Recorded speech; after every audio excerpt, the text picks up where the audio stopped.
కథావాణికి స్వాగతం. కథావాణి శ్రోతలందరికీ చెప్పాలని ఉందికి స్వాగతం. ఈరోజు మీతో నేను ఒక టఫ్ సబ్జెక్ట్ గురించి మాట్లాడబోతున్నానండి. నా మనసులో ఎన్నో రోజుల నుంచి ఉన్న కొన్ని ఆలోచనలను, అభిప్రాయాలను ఆడామగల ఈ భేదం ఎందుకు అన్న పేర మీతో షేర్ చేసుకోవాలని అనుకుంటున్నాను. ఇంకా ఆలస్యం చేయకుండా డైరెక్ట్గా విషయంలోకి వెళ్ళిపోతాను. ఈ ప్రపంచం, ముఖ్యంగా మన భారతదేశం చేసుకున్న దౌర్భాగ్యం ఏమిటంటే, ఆడవాళ్ళు మేము ఆడవాళ్ళమని, మగవాళ్ళు మేము మగవాళ్ళమని మర్చిపోకపోవటం, ప్రతి క్షణం గుర్తుపెట్టుకోవటం. అవాక్కయ్యారా? నా మొదటి మాటే మిమ్మల్ని ఆశ్చర్యపడేలా చేసింది కదండి. ఆడవాళ్ళు తాము ఆడవాళ్ళమని, మగవాళ్ళు తాము మగవాళ్ళమని అనుకోకుండా ఎలా ఉంటారు? ఇద్దరూ ఒకటే ఎలా అవుతారు అని కూడా మీరు అనుకుంటున్నారని నాకు తెలుసు. నేను ఈ విషయం లోపలికి ప్రవేశించి వివరణ ఇచ్చాక, చర్చ చివరి వరకు వచ్చాక అప్పుడు మీ అనుమానాలన్నీ పటాపంచలవుతాయని కాన్ఫిడెంట్గా చెప్తున్నాను. మీరన్నది, అనుకుంటున్నది కొంతవరకు నిజమేనండి. ఆడవాళ్ళు ఆడవాళ్లే, మగవాళ్ళు మగవాళ్లే.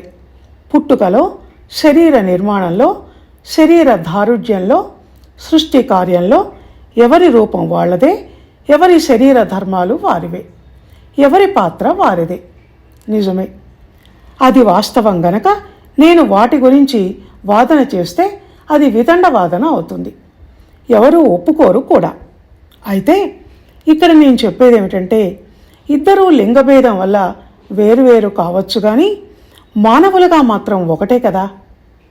దేవుడికి, ప్రకృతికి స్త్రీ పురుష భేదాలు, ఎక్కువ తక్కువలు అనే కొలతలు, తూకాలు లేవు కదా. అలాంటప్పుడు మధ్యలో తెచ్చిపెట్టుకున్న ఈ ఆధిక్య భావాలు, ఆత్మన్యూనతా భావాలు, వివక్షతలకు సంబంధించిన వాదనలు ఎందుకు? అలా అని నేను ఫెమినిజం గురించి కూడా మాట్లాడబోవటం లేదు. ప్రకృతి ధర్మాలను పక్కన పెడితే మనకు మనం స్త్రీ అంటే ఇలా ఉండాలి, పురుషుడంటే అలా ఉండాలి అని కొన్ని సిద్ధాంతాలను, రూల్స్ అండ్ రెగ్యులేషన్స్ని పెట్టుకున్నాం చూడండి. వాటి వల్ల కొన్ని ఇబ్బందులు, చిరాకులు ఇటు వ్యక్తిగతంగా, అటు కుటుంబ పరంగా, ఇంకా చెప్పాలంటే సమాజపరంగా కూడా తలెత్తుతూ ఉన్నాయి. దీనికి కారణం సంప్రదాయం, కట్టుబాట్ల పేరిట వెనకటి కాలంలోనే మనుషుల్లో ఏర్పడిన మైండ్ సెట్ కొంతవరకు. కాలక్రమేణా వస్తున్న మార్పులు ఇప్పుడు ఆ వాతావరణంలో కొన్ని మార్పులు తెచ్చినా ఇంకా ఆ పాత పద్ధతులే కొనసాగుతుండటం విచారించవలసిన విషయం. ఇంత చెప్పినా మిమ్మల్ని ఇంకా అయోమయావస్థలోనే ఉంచానని నాకు అర్థమవుతోంది. అది తొలగిపోవాలంటే కొన్ని ప్రాక్టికల్ విషయాలను మీకు నేను ఉదాహరణగా చెప్పాలి. మగవాడు అంటే నేను మగవాణ్ణి అని బోర విడుచుకొని తలగరేస్తూ అహంకారం ప్రదర్శిస్తూ ఉండటమేనా? మగవాడు అంటే మీసం మెలయ్యాలి, గడ్డం దువ్వాలి, తొడగొట్టాలి, ఇవేనా? పైగా చీటికి మాటికి మగాడే లేడా అన్న ఈ డైలాగ్ ఒకటి. నాకు ఈ మగతనం అన్న మాట అంటే ఎందుకో సభ్యతగా అనిపించదు. అసలు నాకు ఈ విషయం మీద మీతో మాట్లాడాలన్న ఆలోచన రావటానికి కారణం కూడా ఇదే. ఆ కారణం ఏమిటో చెప్పాలంటే మీకు నేను ఒక సందర్భాన్ని వివరించాలి. అయితే నేను పాలిటిక్స్ జోలికి పోను, దాని గురించి నాకు అంతగా తెలియదు కూడా. కనుక ఇక్కడ నేను పార్టీ పేర్లు, వ్యక్తుల పేర్లు చెప్పకుండా విషయం మాత్రం చెప్తాను. రాబోయే పార్లమెంట్ ఎలక్షన్స్కి ఒక పార్టీ ఒక నియోజకవర్గం నుంచి ఒక లేడీ క్యాండిడేట్కి సీట్ ఇచ్చింది. సరే, ఇక ఎలక్షన్స్ అన్న తర్వాత అదే పార్టీలో అక్కడి స్థానికుడిగా పనిచేసిన టికెట్ రాని ఇతర నాయకులకు కోపం వస్తుంది. అది సహజమే. అలా వస్తే ఇన్ని సంవత్సరాలుగా నేను ఇక్కడ పనిచేస్తున్నాను, పార్టీని ఇక్కడ బలోపేతం చేశాను, నాకు రావాలి ఈ సీటు అని అధిష్టానంతో పోరాడవచ్చు, తప్పేం లేదు. అది అతని హక్కు కూడా. కానీ అలా కాకుండా, అలా అనకుండా ఆ నియోజకవర్గంలో ఇక మగాడే లేడా అన్నాడు. అది మాధ్యమాలలో వచ్చింది. మగాడే లేడా అన్న మాట డైరెక్ట్గా పురుషాధిక్యతను చాటేలా ఉంటే, ఇండైరెక్ట్గా స్త్రీని అవమానించేలా ఉంది అని మీకు అనిపించటం లేదు? అంతేకాదు, భాష కూడా బాగాలేదు. కనుక దీని మీద ఇంకా ఇలాంటి మరికొన్నింటి మీద నా మనోభావాలను మీతో షేర్ చేసుకోవాలని అనిపించింది. అంతే, ఒక ఆలోచన అనే తీగను పట్టుకొని లాగాను. దాంతోపాటు డొంక కదిలి ఎన్నో విషయాలు బయటికి వచ్చాయి.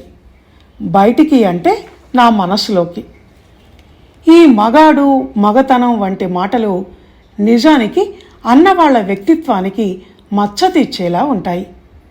రాజకీయాలలో ఇప్పుడు ఈ మాట ఓ ఊతపదంలా మారిపోయింది.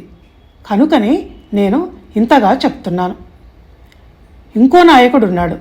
ఆయనకు అపోజిషన్ పార్టీ లీడర్ మీద కోపం వచ్చినప్పుడల్లా ఇష్టం వచ్చినట్టు తిడుతూ, వాడు అసలు మగాడేనా అంటూ ఉంటాడు. అప్పుడు ఇంట్లో కూర్చునేది వింటూ, ఏంటి మగాడైతే గొప్ప అని నాలో నేను అనుకుంటూ ఉంటాను. నా ఈ మాటలు విని మీరు వేరేలా అర్థం చేసుకుంటున్నారని నాకు తెలుసు. మగవాళ్లకు కోపం వస్తోందని కూడా తెలుసు. అయితే ఇప్పుడు అక్కడికే వస్తున్నా. నా ఉద్దేశం ఏమిటంటే, ఏ స్త్రీ అయినా అక్కడ అసలు ఆడది లేదా అని అనగా మీరు విన్నారా? ఏ సందర్భంలోనైనా ఒక్క మగవాడే అలా అంటాడు. అది అలా ఎందుకు అన్నది నా ప్రశ్న. అందరూ సమానం, అందరం మనుషులం అని ఎందుకు అనుకోరు అని అనిపిస్తుంది నాకు. అలా అనుకోగలిగితే అందరూ ఎంచక్కా మామూలుగా మాట్లాడుకుంటారు. ఇదిగో ఇలాంటి సందర్భాలలోనే అనాదిగా జరుగుతున్న అన్యాయం ఇదిలే, అదేమిటో ఆడదంటే మగవాడికి అలుసులే అన్న పాట మనసులో మెదులుతుంది. నా అనుమానం కూడా అదే. అదేమిటో అని ఈ పాటలో రచయిత వెలిబుచ్చిన బాపతుది. నిజమే. అదేమిటి, ఎందుకలా? ప్రశ్నలు ప్రశ్నలు. ప్రశ్న పుట్టినప్పుడే కదా ఆలోచన వచ్చేది. కనుక మనకు మనమే ప్రశ్నలు వేసుకొని మనకు మనమే ఆలోచనలు చేద్దాం. స్త్రీ పురుషులిద్దరూ ఏ బంధంలోనైనా ఎంచక్క హాయిగా స్నేహితుల్లా కలిసిమెలిసి ఎందుకు ఉండలేరు? లింగభేదం ఉన్నంత మాత్రాన చనువుగా, సరదాగా, స్నేహంగా ఉండకూడదా? ఇలాంటి ఆలోచనే చేసి ఆ రోజుల్లోనే ఈ సబ్జెక్ట్ మీద రాసి రాయప్రోలు సుబ్బారావు గారు అమలిన శృంగార తత్వం అని ఒక కొత్త సిద్ధాంతాన్ని రూపొందించారు. అయినా అది ఫెయిల్ అయి ఎటో గాలికి కొట్టుకొని పోయింది. మాటల మధ్యలో ఎటో వెళ్ళిపోతున్నట్టున్నాను కదండి. ఇంకా చాలా విషయాలు మాట్లాడాలి కనుక ఈ విషయాన్ని ఇక్కడ కట్ చేసి అసలు విషయానికి వస్తాను. అది ఏమిటి అంటే, ఇందాకటి నుంచి నేను మగవాళ్లను అన్ని మాటలు అన్నాను, కానీ ఈ ఆడా మగ భేదాలు అన్న విషయంలో నిజమైన బాధ్యతలు పాపం మగవాళ్లేనండి. ఇదేంటి ఇప్పుడు ప్లేట్ ఇలా మారుస్తోంది అని అనుకుంటున్నారా? ఎందుకు ఇలా అంటున్నానో చెప్తాను. మగపిల్లవాణ్ణి తల్లిదండ్రులు, ముఖ్యంగా తల్లి, చిన్నప్పటి నుంచి నువ్వు మగపిల్లవాడివి, రేపు కాబోయే మగాడివి కనుక నువ్వు ఇలా ఇంట్లో పనులేమీ చేయకుండా ఎటంటే అటు ఎప్పుడంటే అప్పుడు స్వేచ్ఛగా వీధుల్లో తిరుగుతూ ఉండాలి అని చెప్తుంటుంది. వయసు వచ్చాక ఆడపిల్లలు పెట్టుకొని బొట్టు, పూలు, వేసుకునే గాజులు, వీటి గురించి ఒక చులకన భావాన్ని వాడి మైండ్లో ఇంజెక్ట్ చేస్తుంది. గౌన్లు, లంగా ఓణీలు వేసుకొని అవన్నీ పెట్టుకున్న ఆడపిల్లలు తక్కువ అని ప్యాంటు షర్టు వేసుకొని క్రాఫ్ దువ్వుకొని తలెత్తుకొని తిరిగే మగపిల్లలు ఎక్కువ అని ఇలాంటి భావాలను అతడి మైండ్లో కలిగిస్తుంది. ఎవరి వస్త్రధారణ వాళ్ళదే కాదని నేను అనటం లేదు. ఆడ మగ అన్నది గుర్తించటానికి కొంచెం వేరువేరుగానే ఉండాలి. కానీ ఆ భావన అనేది ఉన్నదే.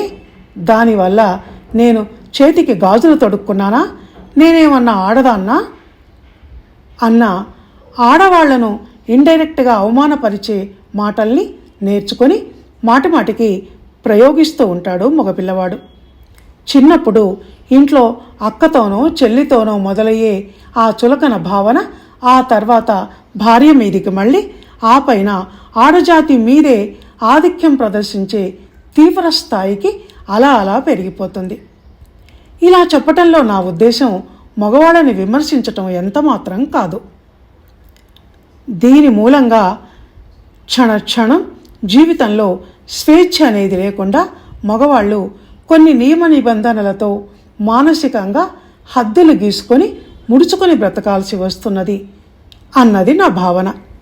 అదే ఆడపిల్లలు చూడండి, షల్వార్ డ్రెస్ కావాలంటే అది వేసుకుంటారు. బాయ్ కట్టు హెయిర్ స్టైల్తో జీన్స్ ప్యాంటు కాలర్ ఉన్న షర్టు వేసుకొని మగపిల్లాడిగా ఉండగలుగుతున్నందుకు గర్వపడుతూ బైక్ మీద తిరుగుతూ ఉంటారు. మరి మగపిల్లలు వాళ్ళు మాత్రం పూల షర్టు వేసుకోవటానికి, నుదుటన చిన్న బొట్టైనా పెట్టుకోవటానికి ఆడపిల్లలా ఉన్నానని అనుకుంటారేమో అందరూ అని నిత్యం సిగ్గుపడుతూ భయపడుతూ ఉంటాడు. దీనిని బట్టి అర్థమవుతోంది కదా ఆడపిల్లకున్న స్వేచ్ఛ మగపిల్లవాడికి లేదు అని. మరో విషయం ఏమిటంటే ఆడవాళ్లపై జరుగుతున్న డొమెస్టిక్ వైలెన్సు, దాడులు వంటి కథలతో వ్యాసాలతో రచనలు చేసేవాళ్ళు ఎప్పుడూ రచయిత్రులే ఉంటారు. స్త్రీని స్త్రీగా కాక ఒక మనిషిగా మానవత్వంతో చూడగలిగిన వాడైతే పురుషుడు తన ఇంట్లోనూ ఉన్న తల్లి చెల్లి అక్క వీళ్ళు ఆడవాళ్లే అన్న స్పృహను కలిగి ఉండి ఫెమినిజం కథలను అతను కూడా రాయాలి. కానీ రాయడు. ఎందుకంటే మగాడై ఉండి మగాళ్లను విమర్శిస్తూ ఆడవాళ్లను సపోర్ట్ చేస్తూ కథలు రాస్తున్నాడని అందరూ అనుకుంటారని నామోషి పడతాడు. స్త్రీ జనోద్ధరణ సంఘాలను స్త్రీలు మాత్రమే పెడతారు, పురుషులు పెట్టరు. ఎందుకని? అది మాకు సంబంధించిన విషయం కాదు, ఆడవాళ్లకు సంబంధించింది అని అనుకుంటాడు గనుక. ఈ కాలం ఆడపిల్ల తనను ఎవరన్నా మగరాయిళ్ళా ఉంది అంటే గర్వపడుతుంది. ఆడపిల్లగా కావాలంటే ఆడపిల్లగానూ కనిపించగలదు, మగపిల్లగాడిగా కావాలంటే మగపిల్లగాడిగానూ కనిపించగలదు. దేనికైనా రెడీ.